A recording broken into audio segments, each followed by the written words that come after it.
Again, another example. Let us find the angular distance between position X at 60 degrees north, 20 degrees west, and position Y at 40 degrees north, 20 degrees west. Alright, so you're always required to draw. You are required to draw if it is a theory question, okay? If it is an objective question, you may not really need to draw it.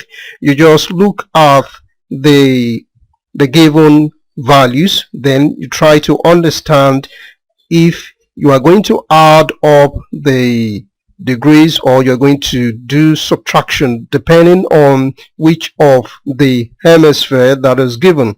If it is of different hemisphere, like we did in the previous example of having the south and the north pole, that means you need to add it. But in these given values that we have now, it's of the same hemisphere.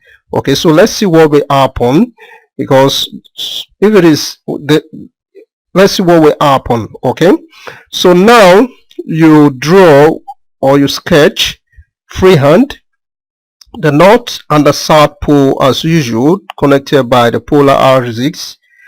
Then always draw the equator. Most cases required, some questions, just few questions that is not required. Okay, then for the X position of X, 60 degrees north.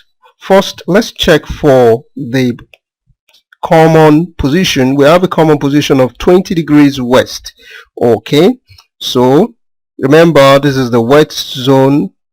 The west zone is always on the left hand side. Okay, so for the longitude, we draw the longitude for 20 degrees west. You can always have that label, 20 degrees west.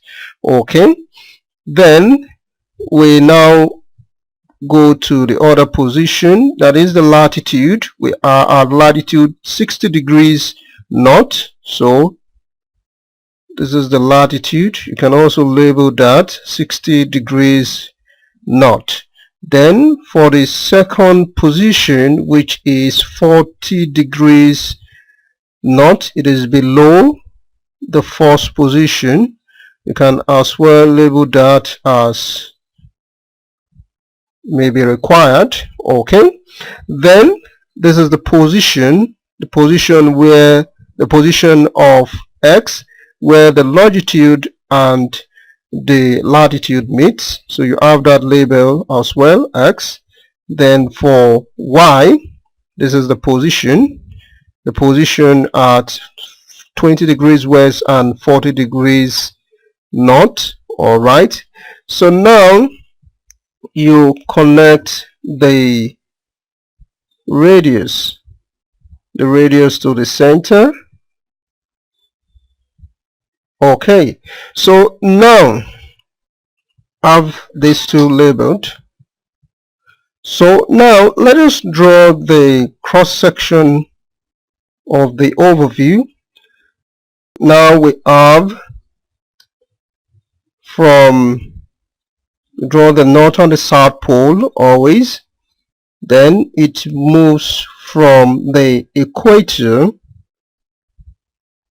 The first position moved, which moved 60 degrees north, 60 degrees, first position of X. All right, then the second position moved from the equator 40 degrees north, the second position Y, so 40 degrees.